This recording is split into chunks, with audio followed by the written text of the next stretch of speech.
If your whole week is busy, but your life does not feel like it is moving, the problem may not be your work ethic. You may already be working hard. You may already be doing what responsible people do, showing up, paying bills, answering messages, handling errands, and keeping the week from falling apart.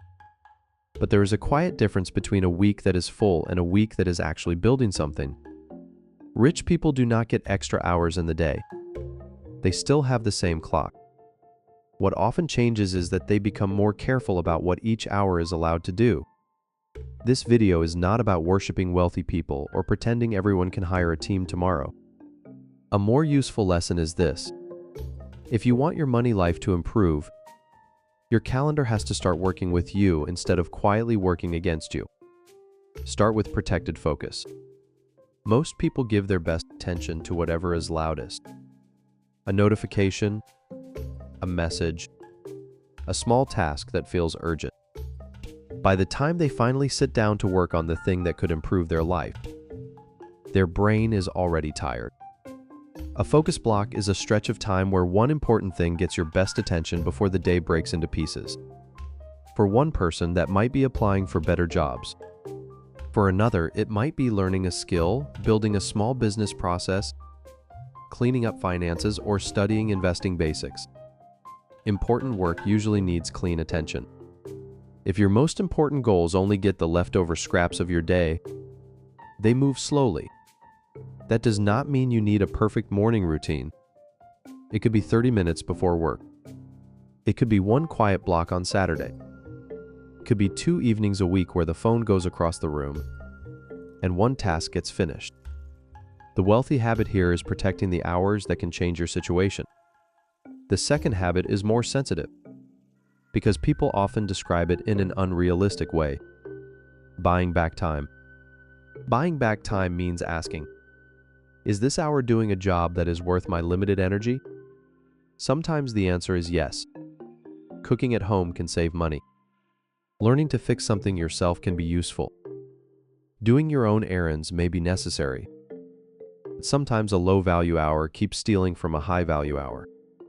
Maybe you spend half a day bouncing between stores because nothing is planned. Maybe chores could be batched. Maybe a task stays slow because you never set up a better process.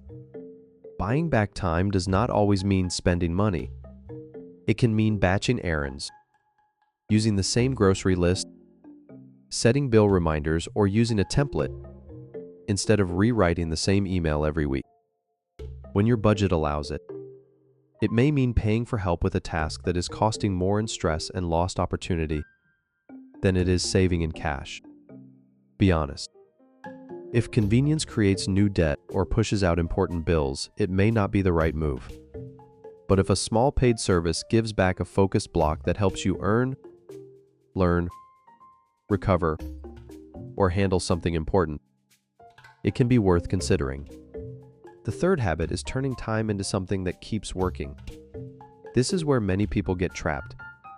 They spend hours, but the hour ends and nothing remains. They scroll, they react. They handle small fires. They feel exhausted. But there is no new skill, no system, no finished asset, and no clearer plan. We have all had weeks like that. A wealth-building hour usually leaves something behind. It might leave a better resume, a simple budget system, a sales script for a small business, a reusable checklist, or a lesson learned from studying something hard. The useful test is simple. When this hour is over, did it create anything that can help me later? That is how time starts behaving more like an investment. Not every hour can do this. Some hours are for rest. Some are for family.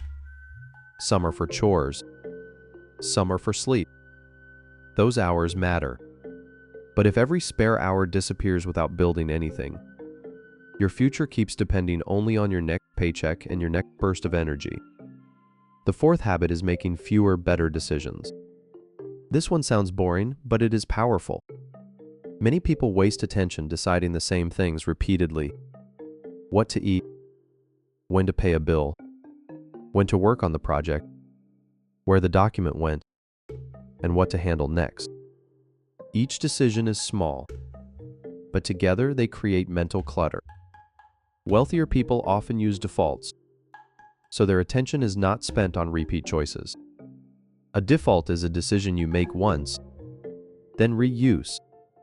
A default bill-paying day. A default grocery list. A default weekly money check-in. A default rule that says, I do not make big purchases the same day I want them. This is not about becoming robotic. It is about saving your best thinking for the few choices that deserve it. When your life has no defaults, every week starts from zero. When your life has basic defaults, the week has rails. Fewer things roll off the table. Now make this practical with a fictional example. Imagine Maya. Maya works full-time. She wants to move into a better-paying role, but every week feels packed. She tells herself she will update her resume after work. Then dinner runs late, laundry piles up, messages come in, and by the time she opens her laptop, she is too drained to think clearly. Nothing is wrong with Maya. Her schedule is giving her goal the worst part of the day, so she changes the job of a few hours. On Sunday evening, she spends 15 minutes looking at the week. She protects 2 focus blocks: Tuesday morning before work and Saturday morning before errands. She batches 2 errands into one trip instead of spreading them across the weekend. She uses the same simple lunch plan for the work week, so she is not making 5 separate food decisions. During the first focus block, she updates one section of her resume. During the second block, she finds 3 job descriptions and writes down the skills that keep showing up. By the end of the week, Maya is not rich. Her whole life has not changed. But something important is different. Her time produced evidence. Cleaner resume section, clearer skill target, less weekend chaos, and one real piece moved forward. That is the part to copy. Not Maya's schedule. The way she assigned her time. Before this starts sounding too neat, there are real caveats. Some people have less control over their calendar than others. If you're caring for children, supporting family, working multiple jobs, or dealing with health issues, protecting time is harder. And it is not helpful when someone says, just manage your time better, as if every person has the same choices. So start small. Do not redesign your whole life in one weekend. Look for 1 hour that keeps getting wasted by accident. Look for one repeated decision that could become a default. Look for one chore that could be batched. Look for one focus block that deserves more protection. And look for one skill or system that would make the next month slightly easier. The 5th habit is reviewing the week. Once a week, sit down for 15 minutes and ask 5 questions. What stole my best attention this week? What task kept repeating? What hour created something useful? What can I simplify next week? What is the one block of time I should protect? You do not need a fancy planner for this. A notes app, piece of paper, or a calendar reminder is enough. Stop letting the week spend itself before you decide what matters. Time is easy to lose in small pieces. None of those moments feels dramatic by itself. But together, they can decide whether life is only maintained or slowly improved. So here's the takeaway. Use your time like it has a job. Some time should protect your attention. Some time should remove low-value friction. Some time should build skills, systems, or assets. Some time should simplify repeat decisions. And once a week, review where your hours actually went. You do not have to be wealthy to start doing this. Start with one protected block, one better default, and 1 hour that leaves something useful behind.